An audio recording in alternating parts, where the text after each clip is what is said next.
Hey everybody, it's Lily Hope here in Juneau, Alaska. I'm a Chilkat and Ravenstail weaver and artist working in Juneau. And thanks to Sealaska Heritage Institute for having me as their virtual demonstrating artist. I wanted to share with you today the business side of art.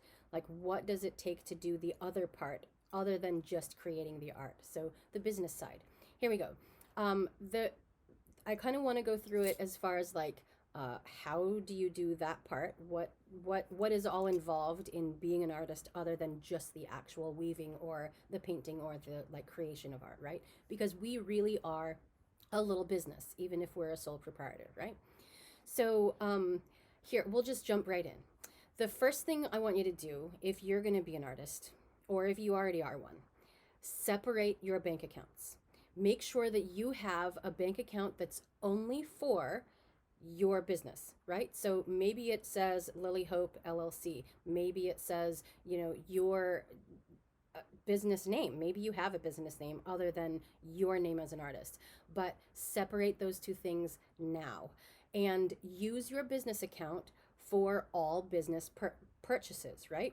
So you're going to buy everything, your earring wires, your metals, your yarns, your warp, if you're buying warp, the roving to build your stuff, all of that goes through your business account, okay? So have that as a dedicated card, right? Maybe it's a PayPal business card, whatever it is. Your bank can split two accounts, right? So you have a personal account for you, yourself, the person, and then you have your business account for you, the artist. Okay, so those things. Do not buy your groceries on your business account. Do not buy your materials on your personal account, okay? So keep those things separate, because when it comes to tax time, if you're not using QuickBooks or some other record software, you can actually pull up your entire business account with all of your purchases. That's the other part. Use your business card for all of your business purchases, not cash, not, avoid using cash as much as possible so that you have a record of every single thing that you purchased for your business.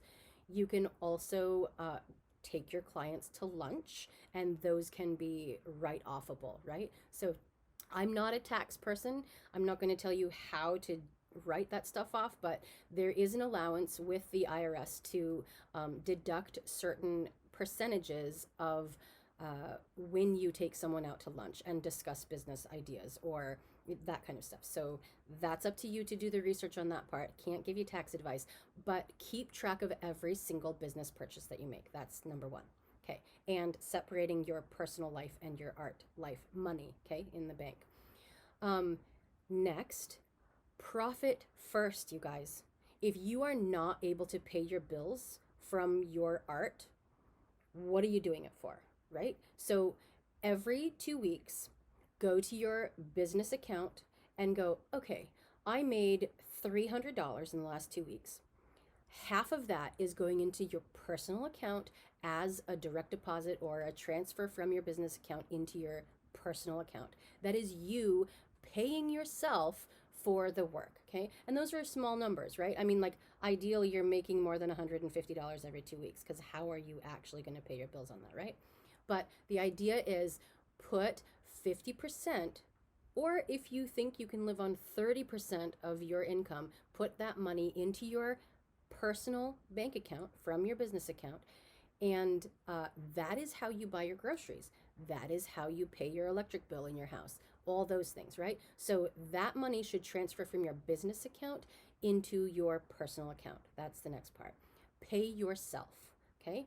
Don't dip into your business account and pay your electric bill or your groceries. Okay, I already said that. All right, so profit first. Pay yourself every week, just like a regular job, or every 2 weeks if you want to do that way, okay? So ration that money to yourself. Look at how much money you made in that 2 week period. Give yourself 30, 40, 50% of your actual income and put that in your personal account. You have to pay yourself, okay? That's going to give you a good gauge of what you need to be doing differently, right? All right. So otherwise, let's see. Oh, and you reserve 10 to 20%, your choice, into a different little account that says taxes. Okay, that's the reality of being an artist, is that we pay a huge portion in taxes, right?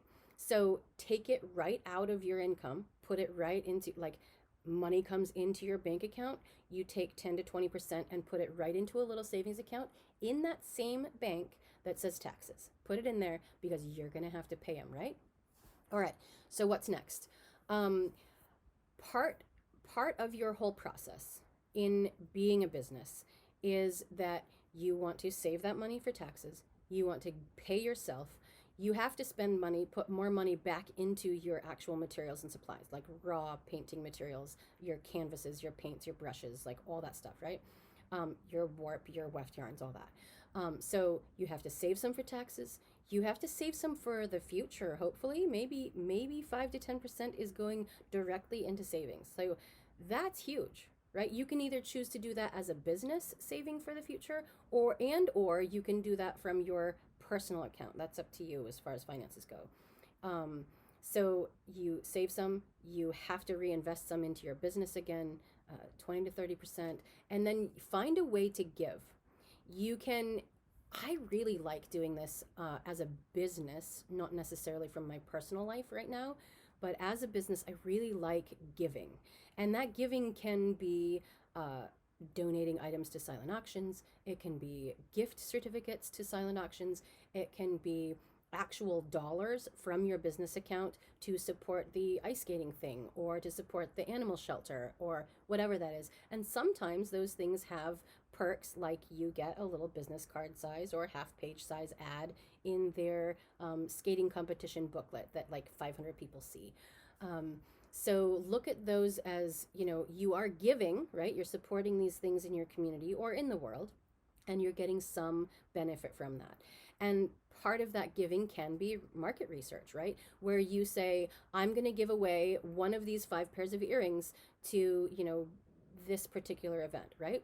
And that's tax write-offable, right? Because you are giving product away, essentially, but you're also doing market research. So you can choose, also not a tax person here, okay? I'm not giving you tax advice, but you want to record somewhere that you spent time and money to donate to this thing, right? And that you either donated like a $200 item or $200 worth of product, right?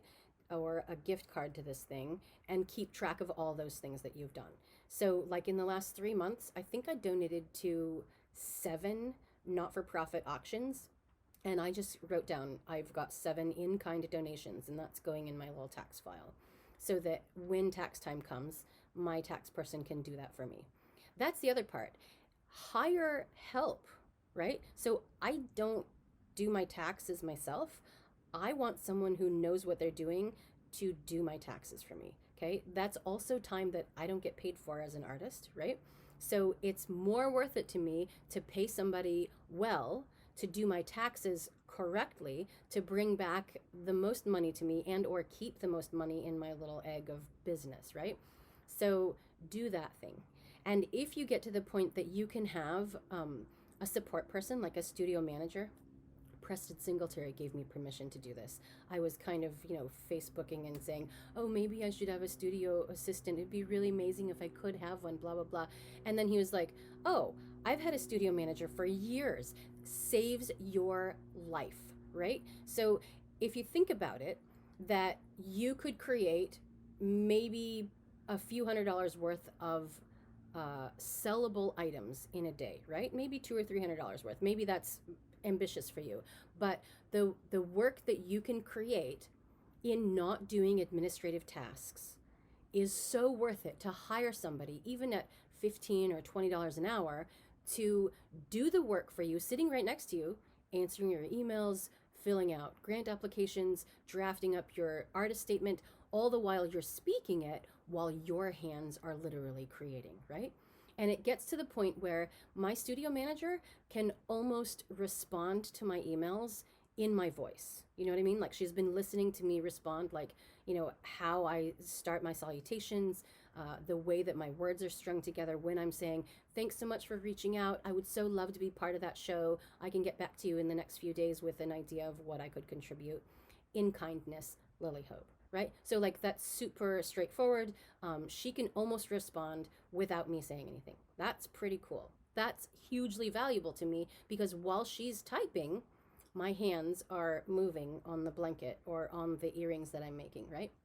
So think about that if you're really serious about building this business, right? And being a full-time artist, what could a studio assistant do for you? Maybe it's not responding to email. Maybe you love doing that yourself. What if it was prepping all your canvases for you? What if she could prime all your canvases so all you do really is the creative work? What if she also finalizes your work for you? What if she puts that final finish over the whole thing? What if she varnishes your wood? What if, I mean, and I'm not saying she as it has to be a female, but like, find somebody. It could even be an apprentice who wants to learn what you're doing, that you bring them in. You may or may not pay them. Like if it's really an apprentice situation, just say, hey, I'd like you to be here 5 hours a week. How can you help me with my work? And I can show you a little bit of what it's like to be an artist.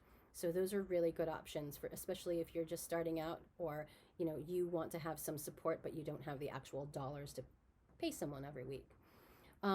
Lastly, as an artist, we have to compartmentalize. Okay, so I want you to think about, like, these are the 6 hours that I'm going to weave or paint or whatever your core is, and either the first hour or the last hour of your day, I want you to respond to emails, draft up your new artist statement, do a section or 4 paragraphs of the next grant that's due, updating photographs, post on Instagram, all the things that you need to do that's like admin.